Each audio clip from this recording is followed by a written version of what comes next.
जय हिंद बच्चों। आज हम सब बिहार बोर्ड के 100 अंक के हिंदी विषय के पाठ 1 पर परिचर्चा करेंगे। पाठ का नाम है बातचीत। पाठ का नाम बातचीत है, जिसके रचनाकार बालकृष्ण भट्ट हैं। पाठ प्रारंभ करने से पहले हम बातचीत शीर्षक ललित निबंध के लेखक बालकृष्ण भट्ट के बारे में 2 शब्द जान ले। तो बालकृष्ण भट्ट हिंदी साहित्य के आधुनिक काल के कवि हैं। बालकृष्ण भट्ट हिंदी साहित्य के आधुनिक काल के कवि हैं। यह एक महान गद्यकार है। इनका जन्म 23 जून 1844 ईस्वी को उत्तर प्रदेश के इलाहाबाद में हुआ था और मृत्यु 20 जुलाई 1914 ईस्वी को उत्तर प्रदेश के इलाहाबाद में ही हुआ था। इनके पिता श्री बेनी प्रसाद भट्ट जो एक व्यापारी थे और माता पार्वती देवी जो एक कुशल गृहिणी थी। इन्होंने 1869 ईस्वी से 1875 ईस्वी तक प्रयाग मिशन कॉलेज में शिक्षक के रूप में काम किया। उसके बाद इन्होंने 1988 ईस्वी में प्रयाग में ही कायस्थ पाठशाला इंटर कॉलेज में शिक्षक के रूप में काम करना शुरू कर दिया। लेकिन उग्र स्वभाव के कारण इन्हें नौकरी से हाथ धोना पड़ा। इन्होंने एक पत्रिका का भी संपादन किया 1870 ईस्वी में। पत्रिका का नाम था प्रदीप, हिंदी प्रदीप। इन्होंने उपन्यास, नाटक, निबंध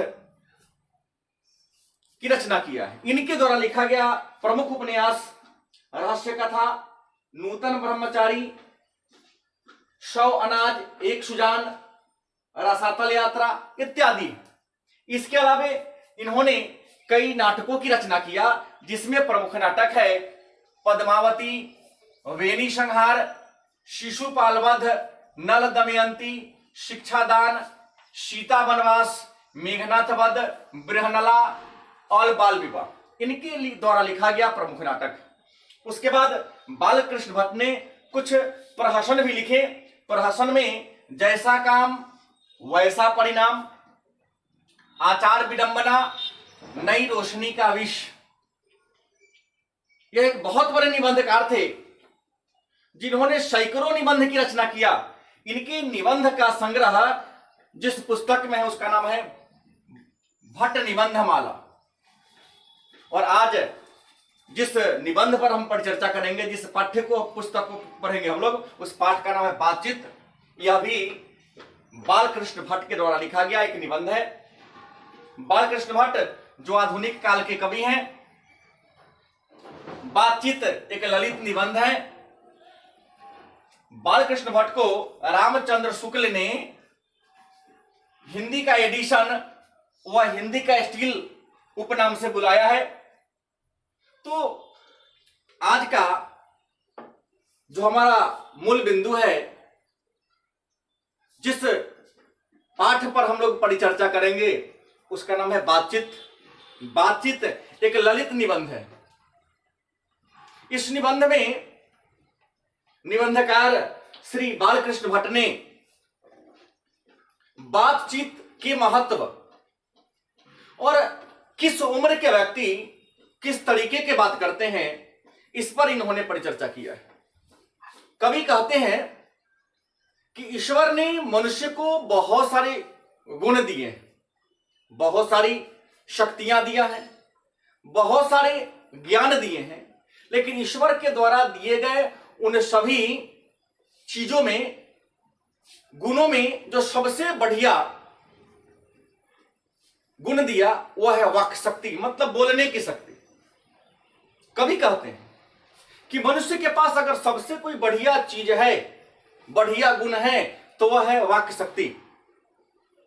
क्योंकि यदि मनुष्य के पास वाक्य शक्ति नहीं होती, बोलने की शक्ति नहीं होती, तो ये पूरी संसार गूंगी बहरी होती, लुंज पुंज होती, जो जहां जैसे होता उसी अवस्था में पड़ा रहता।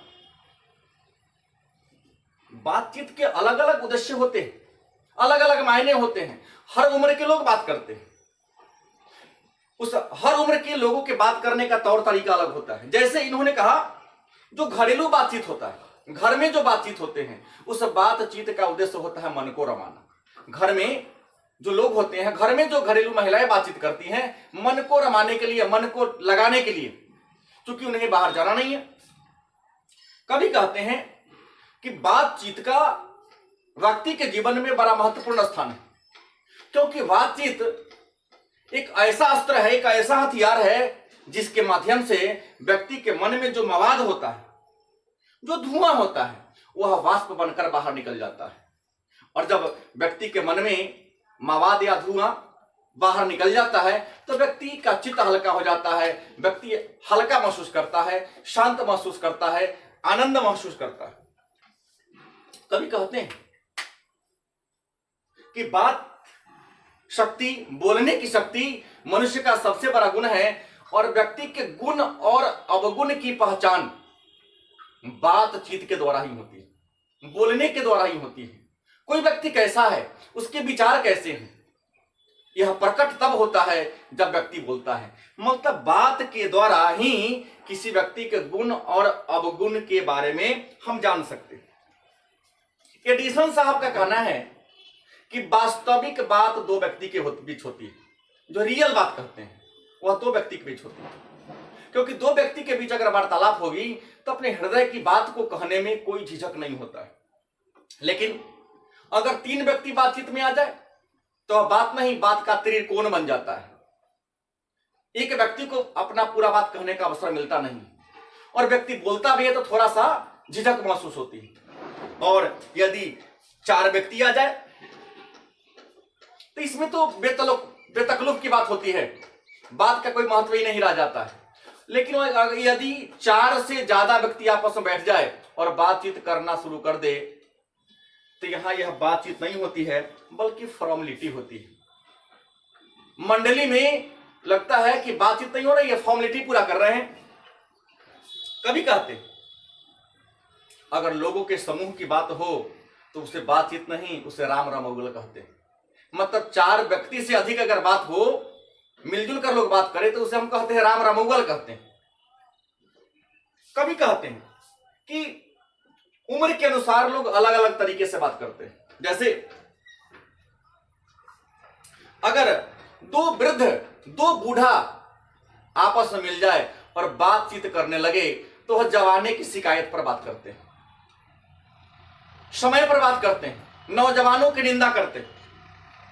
अगर दो बूढ़ी, कभी के अनुसार समाज में देखा भी जाता है कि यदि दो बूढ़ी आपस में बात करने लगे तो अपने बहू बेटी की शिकायत, अपने घर में जो नौजवान उसकी बहू बेटी होते हैं उनकी शिकायत, उनकी निंदा करना शुरू कर देते हैं। कभी कहते हैं दो सहेलियों, हम उम्र नव युवतियों, किशोरियों के बातचीत की बात करते हैं, तो दो किशोरियों के बीच जो बातचीत होती है, दो सहेलियों के बीच जो बातचीत होती है, वो रस का समंदर होता है। उनके बात को रस के जानने के लिए शायद उसके साथ आपको जाना पड़ेगा। उसके रस का समंदर, शहद भी उसके रस के समंदर के सामने फीका हो जाता है। कभी बात करते हैं नौजवानों को, कॉलेज के छात्रों की बात करते हैं, तो कॉलेज के छात्र जो अपनी बातचीत करते हैं तो ज्यादा प्रयास करते हैं कि अपनी ही प्रशंसा करें। सब एक दूसरे की नहीं, अपनी प्रशंसा में लगे रहते हैं। और वो अपने जो सहपाठी होते हैं, जो थोड़ा उससे दूर वाले होते हैं, गुण और अवगुण की चर्चा करते हैं। कॉलेज के बच्चों की यह पहचान है कि अपने प्रशंसा करना और अपने मित्रों के गुण और अवगुण की बात करना। ये तो बात हो गई पढ़े लिखे की। कभी कहते अशिक्षित, जो पढ़ा लिखा नहीं है, अनपढ़ है, उनकी बात करें तो जो अनपढ़ की बात होती है उनको बात नहीं, उनको बतकही कहते हैं। क्योंकि अनपढ़ लोग बात नहीं बतकही करते हैं, क्योंकि उनकी बात कभी भी लात में बदल सकती है। इसलिए अशिक्षितों की बात नहीं बतकही होती है। और चंडू खाने, शराबी, जुएरी, ये लोग जो अपने मंडली में बैठ जाते हैं, उनके तो बात का निराला ही अजब है। मानो कवि के अनुसार मानो कि दुनिया का सर्वे सर्वा वही है। वो लोग तो चंडू खाने में बैठकर एको हम दूजो नास्ती यहां तक कह डालते हैं। अपने सामने तो किसी को समझते ही नहीं, उनकी बात ही निराली है। बालकृष्ण भट्ट के अनुसार कवि कहते हैं विद्वान की बात छोड़ दो, शुष्क पंडित जी मिल जाए। पंडित मैंने शुष्क कम जानने वाला। तो लोग कहते हैं कि दो पंडित जब बात नहीं करते हैं, शास्त्रार्थ करते हैं।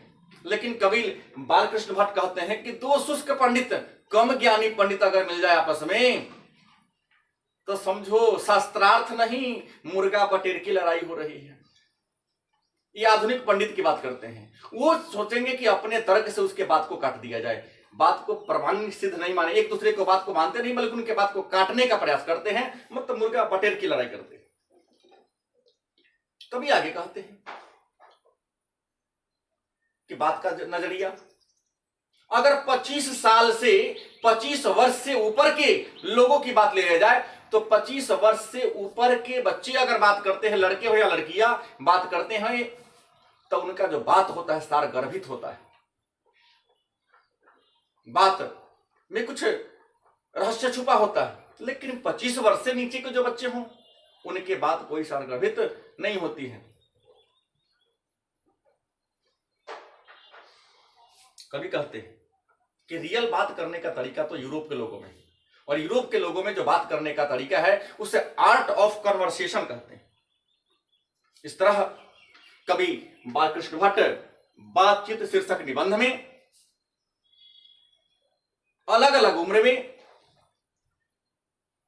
बातचीत का उद्देश्य क्या होगा, मतलब क्या होगा, उस पर चर्चा किया है। किस उम्र में लोग कैसा बात करते, इस पर चर्चा किया है। बूढ़े लोगों को बात करने का तरीका क्या होता है, बूढ़ी का बात का उद्देश्य क्या होता है, नौजवानों के बात का उद्देश्य क्या होता है, इस पर चर्चा किया है। और यह बताया है, सिद्ध किया है उन्होंने कि बातचीत वह शक्ति है जिसके द्वारा मनुष्य के अंदर के जो मवाद होते वह तो निकल ही जाते हैं, और बातचीत के द्वारा मनुष्य के अंदर का जब मवाद निकल जाता है तो मनुष्य प्रसन्नचित हो जाता है और अपने जीवन की कठिन से कठिन समस्याओं से भी निकल जाता है। धन्यवाद।